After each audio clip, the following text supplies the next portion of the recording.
Bom dia. A gente está aqui hoje para resolver algumas questões daquela atividade de revisão que a gente passou para vocês, colocou para vocês lá na plataforma Google Classroom na terça-feira e visando a prova de segunda-feira, que na verdade a nossa prova vai de segunda até sexta, né? Prova de linguagens e códigos. Vocês terão todo esse período aí para resolvê-la. E nós vamos resolver aqui algumas questões, tentando englobar todo o conteúdo que está lá na nossa avaliação, tá certo? Vamos começar aqui pela primeira questão, né? Leia o texto abaixo e assinale a afirmativa correta com relação ao trovadorismo. Lembrando que o trovadorismo é aquele período da nossa literatura que vai ali da nossa literatura, não, perdão, da literatura portuguesa, né, que vai de 1189 até mais ou menos 1400 e 1527, quando se inicia, quando tem início o classicismo, né? Entre o trovadorismo e o classicismo aparece ainda a figura do humanismo. Então o trecho ao qual ele se refere é esse aqui: ondas do mar de Vigo, se viste meu amigo, e aí Deus se verá cedo. Ondas do mar levado, se viste meu amado, e aí Deus se verá cedo. Martin Kodály. Lembrando aí que verá seria igual a virar levado, né? Desculpe, virar e levado é igual a agitado. Lembrando que o trovadorismo, né, no qual está inserido esse poema de Martin Kodály, ele os poetas utilizavam o galego-português, né, um embrião ainda da nossa língua portuguesa, tá certo? Então, nas alternativas aqui, nós vamos ter letra A. Um dos temas mais explorados por esse estilo de época é a exaltação do amor sensual entre nobres e mulheres camponesas. Então, esse item aí a gente já disse que ele é falso, né? Errado, porque essa relação entre nobres e mulheres camponesas na Idade Média era inaceitável, pelo menos no plano social, no plano real. Pode ser que por trás dos panos, né, por trás das moitas, houvesse essa relação aí, mas na poesia não. A poesia, essa relação entre nobres era sempre, digamos assim, entre nobres, nunca entre nobres e camponeses, nem tampouco vice-versa. Letra B. Desenvolveu-se especialmente no século XV, refletiu a transição da cultura teocêntrica para a cultura antropocêntrica. O período que vai, o período literário que se inicia no século XV é exatamente o classicismo, né? Que também essa alternativa é verdadeira com relação ao classicismo, que faz essa transição da cultura teocêntrica, né? Aquela valorização de Deus como centro do universo, Deus entre aspas aí, porque na realidade Deus ali era a igreja, né? Para a cultura antropocêntrica, que é a cultura da valorização do ser humano, o homem se colocando já como centro das atenções. Então o item B também é incorreto. Letra C. Devido ao grande prestígio que teve durante toda a Idade Média, foi recuperado pelos poetas da Renascença, época em que alcançou níveis estéticos insuperados. Lembrando que o que ele fala de Renascença, na verdade, é o classicismo, né? O renascimento cultural que tem seu referente na literatura, o classicismo, principalmente com a poesia de Luís Vaz de Camões, um poema épico como poema lírico. Então o item C também é incorreto, né? Até porque no período da Renascença, do renascimento cultural, do classicismo, a Idade Média ela é rechaçada, né? Inclusive esse termo Idade Média foi criado exatamente ali como uma forma pejorativa de criticar esse período anterior à chamada Renascença. Letra D de dado. Valorizou recursos formais que tiveram não apenas a função de produzir efeito musical, como também a função de facilitar a memorização, já que as composições eram transmitidas oralmente. Esse item D, marque aí no seu TD, né, no seu gabarito, é o item correto, tá certo? Observe que a valorização dos elementos formais na poesia era muito importante, sobremaneira o verso de 5 sílabas ou 7 sílabas, chamado de redondilha menor e redondilha maior, né? Lembrando que o verso de 5 sílabas, chamado redondilha menor, o verso de 7 sílabas, redondilha maior. E o uso de refrães em alguns momentos e também a questão da rima. Isso ajudava muito a memorização. Ainda hoje ajuda, né? Se você quiser decorar um poema, você decora mais os poemas que tem rima. Por quê? Porque o seu cérebro ele se acostuma àquela rima e quando você terminar um verso, ele já lembra qual é o próximo em função dessa questão da rima. Então o item D valorizou recursos formais que tiveram não apenas a função de produzir efeito musical, como também a função de facilitar a memorização, já que as composições eram transmitidas oralmente. Esse item, ó, show de bola, é o item correto com relação ao trovadorismo, né, no qual está inserido esse poema aí, essa poesia de Martin Kodály. Letra E, tanto no plano temático como no plano expressivo, esse estilo de época absorveu a influência dos padrões estéticos greco-romanos. Isso também a gente já sabe que é falso, né? Que o item verdadeiro é a letra D. E esse item aí da letra E, assim como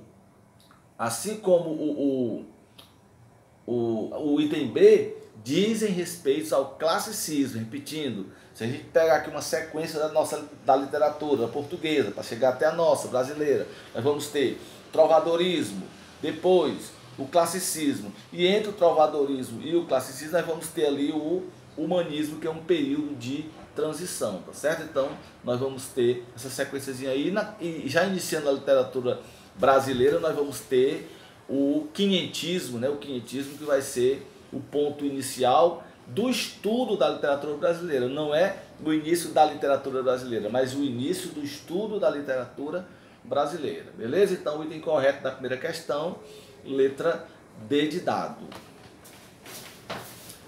Aqui na segunda questão temos o seguinte: assinale a alternativa incorreta a respeito do trovadorismo em Portugal. Ou seja, as alternativas são verdadeiras, somente uma é incorreta. Letra A. Durante o trovadorismo ocorreu a separação entre poesia e música. Exatamente, esse item aí é errado, né? Ou seja, não é verdadeiro.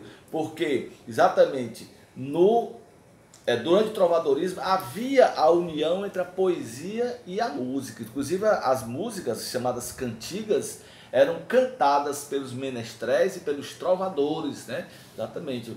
Talvez daí tenha se iniciado já a nossa cultura que predominou durante todo o século XIX e parte do século XX, das serestas, né? Os trovadores iam às portas das janelas das mulheres amadas e lá cantavam suas poesias, cantavam suas músicas para elas, né? Então o item A já está incorreto, é esse o gabarito que a gente vai marcar na segunda questão, tá certo? Letra B. Muitas cantigas trovadorescas foram reunidas em livros ou coletâneas que receberam o nome de cancioneiros, né? Temos vários cancioneiros da Vaticana, cancioneiro disso, daquilo, né? São, digamos, coletâneas das poesias trovadorescas, ou seja, do trovadorismo, poesias feitas pelos menestréis e pelos trovadores, tá? Então, item B correto. Letra C de casa.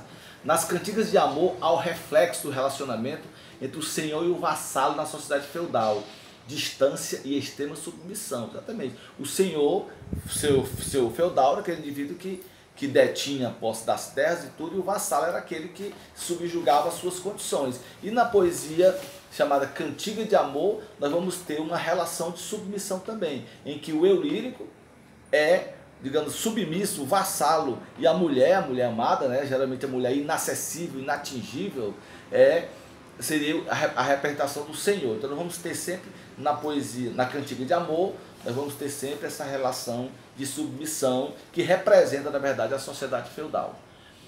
Letra D. Nas cantigas de amigo, o trovador escreve o poema do ponto de vista feminino, aquele que a gente chama de eu lírico, né? O poeta era masculino, digamos assim, se bem que havia sim poetisas já à época, mas essas aí foram, digamos, deixadas de lado, inclusive do século XIX, do século XX, muitas poetisas foram deixadas de lado, foram preteridas exatamente em prol do cânone masculino. Então lá na Idade Média não ia ser diferente, tá? Aquelas que apareciam também ficaram de lado. E a voz feminina que se ouvia na Cantiga de Amigo, na verdade, era de um trovador, né? Ou seja, o eu lírico era feminino, mas o autor era um indivíduo do sexo masculino, tá bom? Lembrando que a Cantiga de Amigo é aquela primeira cantiga de Martin Kodály, né? Que em que o eu lírico dialoga com a natureza, né? Quando ele diz: ondas do mar de Vigo, se vistes meu amigo, e aí Deus se verá cedo. Isso aí nós temos um diálogo do eu lírico feminino, né, com a natureza, em busca do seu amado que está ausente, porque foi à guerra, porque teve que se ausentar por algum motivo. Então esse tipo de cantiga aí é chamada cantiga de amigo. O eu lírico feminino, apesar de o trovador ser do sexo masculino, certo? Então letra D também é verdadeira. E letra E, a influência dos trovadores provençais, lá na Provença, ali, daquela região ali, da França, ali, né, onde surge depois a França, etc.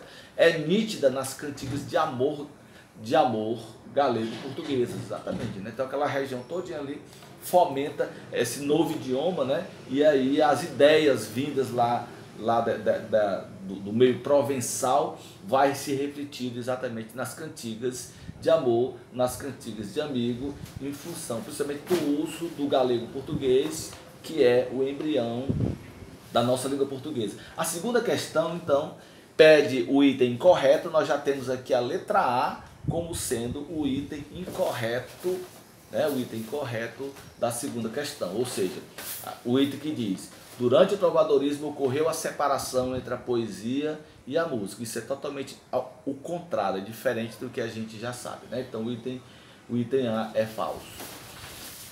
Deixa eu ver aqui, vamos procurar uma outra questão aqui, vamos para a questão de número... Vamos aqui para a questão de número 6. Na sexta questão, deixa eu ver aqui se é a sexta questão mesmo aqui, bora lá, vamos rapidez aqui. Sexta questão, né? Na sexta questão nós temos um poema de Luiz Vaz de Camões, cujo título é Verdes são os campos. Gente, esse poema é de uma beleza, é de uma musicalidade impressionante, né? Verdes são os campos. Verdes são os campos, de cor de limão, assim são os olhos do meu coração.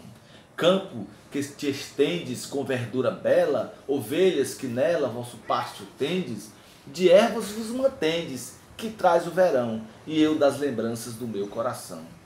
Gados que passeis com contentamento, vosso mantimento não no entendereis. Isso que comeis não são ervas, não, são graças dos olhos do meu coração. É um texto belíssimo de Luiz Vaz de Camões, né? Você percebe aí o diálogo com a natureza, né?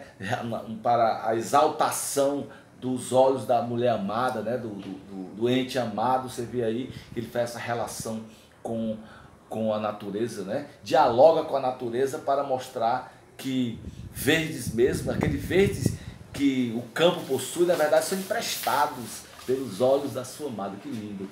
Verdes são os campos de cor de limão, assim são os olhos do meu coração. Campo que tendes com verdura bela, ovelhas que nela vosso pasto tendes, de ervas vos mantendes, que traz o verão, e eu das lembranças do meu coração.